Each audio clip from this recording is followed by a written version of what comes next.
it's bright today. Holy cow. Woo! Gotta look right in the camera. How am I looking back here? Okay. Whew. Okay. Nope. So, here's how we deal with it. This is a beach umbrella. And we'll make a little shade. Oh, oh.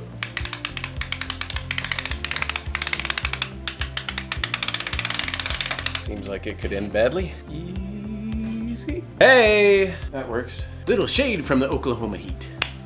What's going on, everyone? Welcome back for chapter 10 of the book of John. Continuing on through our final gospel of the New Testament. More good stuff today. You know that. I don't have to tell you. This is the Bible vlog.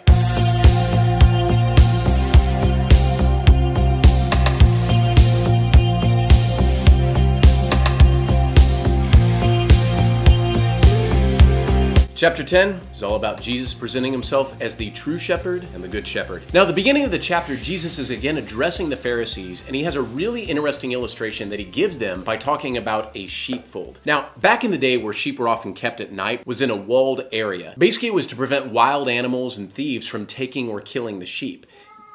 If you're going to listen to the Bible, you got to be quiet. Shh. Now, during that time, what many of the shepherds would do was to actually sleep at the entrance of the gate so that the only way to get the sheep was to go through the shepherd. Now, Jesus points out at the opening of this passage that anyone who doesn't go through the gate is a thief and a robber. Now, he's about to tie all of this together, so look at verses 7 through 10. Then Jesus said to them again, "Most assuredly I say to you, I am the door of the sheep. All who ever came before me are thieves and robbers, but the sheep did not hear them. I am the door. If anyone enters by me, he will be saved, and I will go in and out and find pasture. The thief does not come except to steal and to kill and to destroy. I have come that they may have life and that they may have it more abundantly." So Jesus says that he himself is the gate to the sheep, but notice that he separates the devil by calling him a thief. Now think about this for a moment, even in the context of the devil being here on earth. Now we know he's here, but he's not supposed to be. He's an invader and a thief. See, Jesus came to the earth the only legal way that you are supposed to be here. He was born. Satan and his demons, on the other hand, were kicked out of heaven. Now also notice in verse 10 that Jesus attributes specific things to the devil, that he comes to steal, to kill, and to destroy. So this is one of the reasons I get so mad sometimes when I hear other Christians or even some preachers get up and talk about God taking people home. Yeah, that child got killed, the mom who got cancer, the sickness that God is using to teach you a lesson, as if those things are from God. Guys, I'm not sure how Jesus can make it much more clear. Those things are not from God. I mean, we know Jesus' character mirrors God. This whole time in this book, Jesus is saying he only does what the Father does. When have we read so far about Jesus putting sickness on someone or telling people they need to die before it's their time? Are you kidding me? Jesus was known for healing and raising people from the dead. He rescued people constantly, but yet people spout off these stupid ideas about God as if it's true, and it's not. And you know the real danger? You know what the result of believing God is doing those things will be? You'll start to hate God. How can you call God good when you have his character completely backwards? See, this is why the Bible is so important. It's all here to explain the work of God and the work of the devil. The thief comes to steal, to kill, and to destroy, but Jesus came to bring life. And not just life, but abundant life. Don't ever get that backwards. Okay, there's one more really true life to passage that I want to look at here. Now, if you can imagine, one of the biggest questions on people's minds right now is if Jesus really is the promised Messiah. And people are really split on this. I mean, it's causing debate. Some people think he is and others don't. Some people are worshiping Jesus while other people want to kill him. So finally, some of the Jews approached Jesus with this very question. So look at what they ask him in verses 24 through 32. Then the Jews surrounded him and said to him, "How long do you keep us in doubt? If you are the Christ, tell us plainly." Jesus answered them, "I told you, and you do not believe. The works that I do in my Father's name, they bear witness of me. But you do not believe because you are not of my sheep, as I said to you. My sheep hear my voice, and I know them, and they follow me. And I give them eternal life, and they shall never perish, neither shall anyone snatch them out of my hand. My Father who has given them to me is greater than all, and no one is able to snatch them out of my Father's hands. I and my Father are one." Then the Jews took up stones again to stone him. Okay, now first of all, I can't really blame these guys for asking Jesus directly this question, but what's fascinating is at the end when Jesus actually answers him that they pick up stones to kill him. What it shows is that many of these people already had their minds made up about Jesus. Wouldn't really have mattered what he said, they simply hated him. Now of course Jesus wasn't killed here and he was able to slip away again, but the atmosphere around him is becoming more and more intense. People are picking sides and it's all leading up to his eventual death and resurrection. All right, guys, well, that is it for us today with chapter 10. Still 2 more to go this week, so make sure you're here for both of those. Well, thanks so much for being here again today. You know, it's hard to believe, but we are actually getting fairly close to the end of the New Testament. We started this last year in July, and we're rapidly approaching that time, but it's been fun. All right, well, you all be good. God bless you guys. I will see you back here tomorrow.